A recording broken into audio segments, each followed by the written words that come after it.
Doom was a groundbreaking title developed by id Software and released in 1993. It cemented the first-person shooter as a viable genre, and its influence is still felt even today. After release, both Sega and Atari worked directly with id Software to develop ports for their respective consoles, the 32X and Jaguar, for the 1994 holiday season.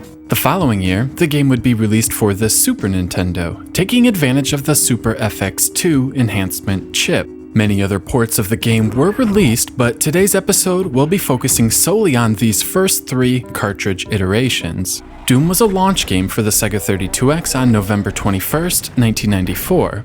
While being a great showpiece for the brand new hardware, it also showed off many of the system's limitations. With the very limited RAM available in the 32X, many corners were cut to get the game to even run. First, 32X Doom has a border and it doesn't run in full screen. This handicap does help out the frame rate, but I would have liked to see this be an optional feature, letting gamers choose between resolution and frame rate. The colors are also drastically reduced due to the system's color limitations. This I find more displeasing than the border, though it does give 32X Doom its own unique look. Many lighting effects are also missing, and the game doesn't have the same dreary feeling as the original. On the positive side, it's much easier to navigate the maps if you aren't already familiar with them. Finally, most of the animation frames for the enemies are completely missing. As a result, the enemies are always facing you. This contrasts with Jag Doom, which was released 1 week later. Not only does the game run without a border at all, the colors are far more accurate and much more visually appealing as a result. Even better, areas farther away from you get darker, adding to the ambiance. Hardcore Doom fans will also appreciate enemies can face in all directions, and this adds greatly to the presentation, helping it feel more 3D. It's also worth noting Jag Doom would be the source for many future console Doom ports, including the highly regarded PlayStation version, the awful 3DO version, and even the handheld game for the Game Boy Advance. While Jag Doom and 32X Doom are fairly similar, Doom for the Super Nintendo is a much different beast. This port uses a brand new engine built specifically for the SNES and the Super FX2 enhancement chip. Due to the hardware limitations of the SNES, the ground and ceiling are solid colors. Like 32X Doom, the game is also played inside a border, this time black. Therefore, SNES Doom effectively runs in the lowest resolution of this trio. For whatever reason, it seems the developers didn't use the assets already created for the Jaguar and 32X ports.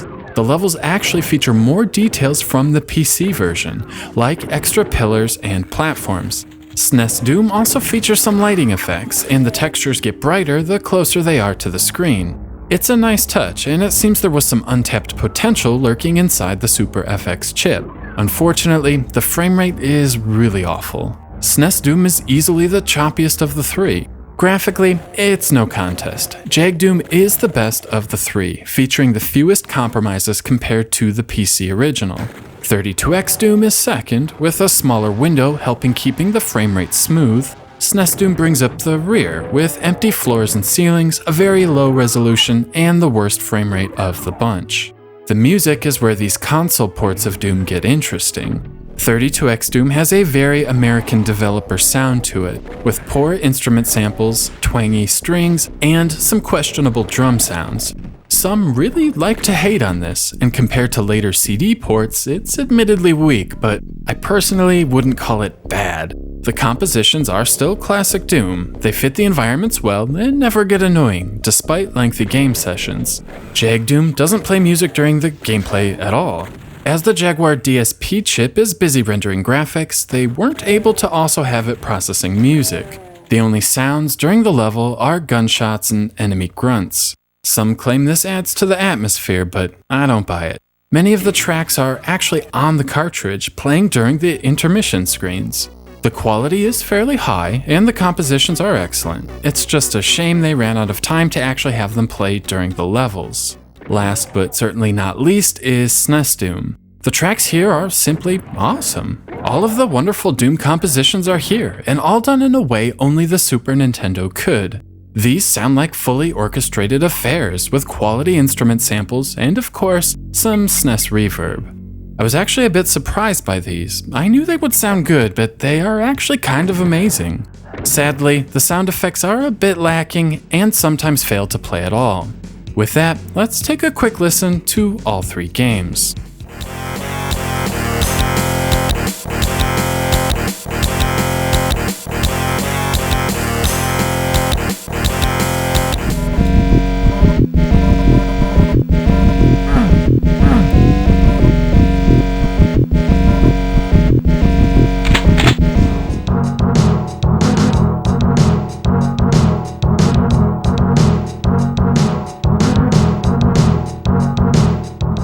At the end of the day, SNES Doom trumps the other versions. Hands down, no contest. Second is the 32x.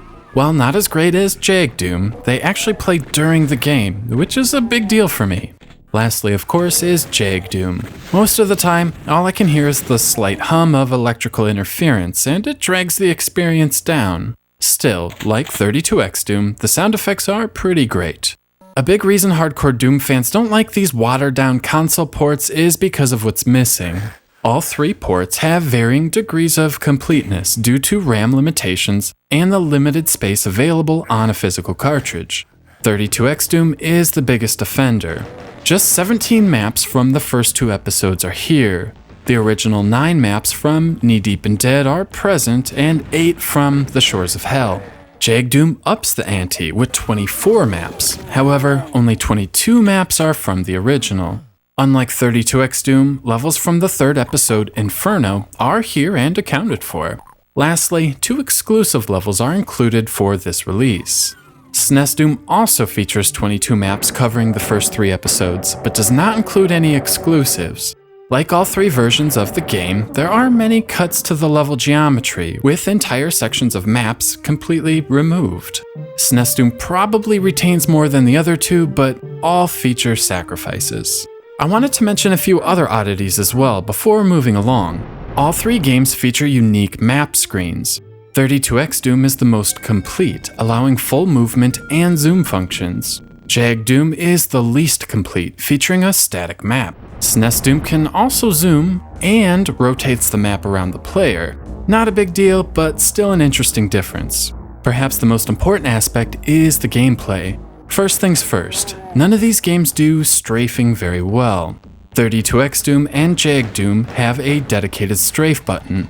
When held, you can use the D-pad to move left and right. SNES Doom uses the shoulder buttons as dedicated strafing buttons, but pressing them disables turning with the D-pad. This feels like a missed opportunity. 32x Doom actually controls beautifully. The momentum of walking and running feels fast and fluid. Changing directions also feels responsive and accurate. Switching weapons is a treat with a 6-button Genesis controller. You can hold down the mode button on the shoulder of the controller, then press a face button to have direct access to the weapons. Of the 3, this one simply feels the best. Second is Jag Doom. This feels similar enough to 32x Doom, but it's let down by the mushy D-pad. Honestly, I often had problems going straight. Aiming also felt a touch more sloppy. I'm not sure if this sloppiness is part of the game's code or if it's a side effect of the mushy D-pad, but I often had trouble changing directions and aiming my weapons at the enemies. The numeric buttons on the Jaguar controller are put to good use though, giving you single button access to the game's weapons. Jag Doom's controls are solid, but I wouldn't call them fluid. SNES Doom is easily the worst. The poor frame rate really shows here, and moving around can feel clunky and awkward. Worse yet, there is input lag. The clumsy controls and pixelated graphics make the game nearly impossible to play on the harder difficulties.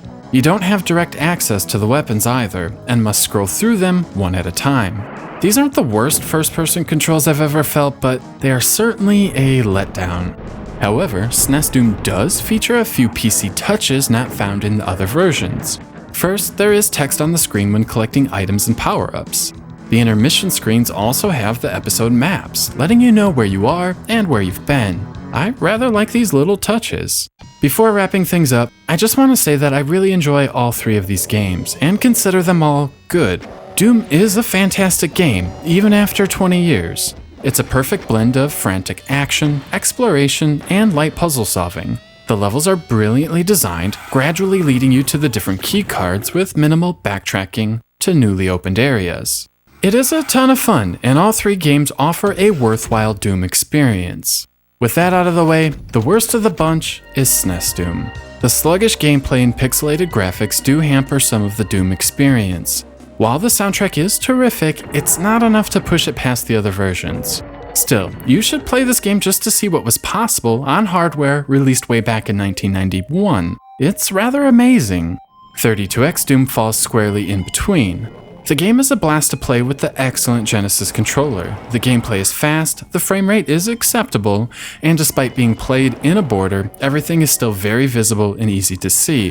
32X Doom is also the cheapest of the three, and a must-have for the Sega 32X. This leaves us with Jag Doom. The controls don't feel as good as 32X Doom, and the lack of a soundtrack is a bit off-putting, but this one is still king. The full-screen graphics look detailed and sharp, the lighting effects are impressive for a system as old as this, the enemies can face in multiple directions, and it contains a whopping 24 levels. I honestly can't say enough about Jag Doom. This is a shining example of what was capable on the quirky system in the hands of competent programmers. While I still feel all three warrant a playthrough, there is no denying Jag Doom is the best.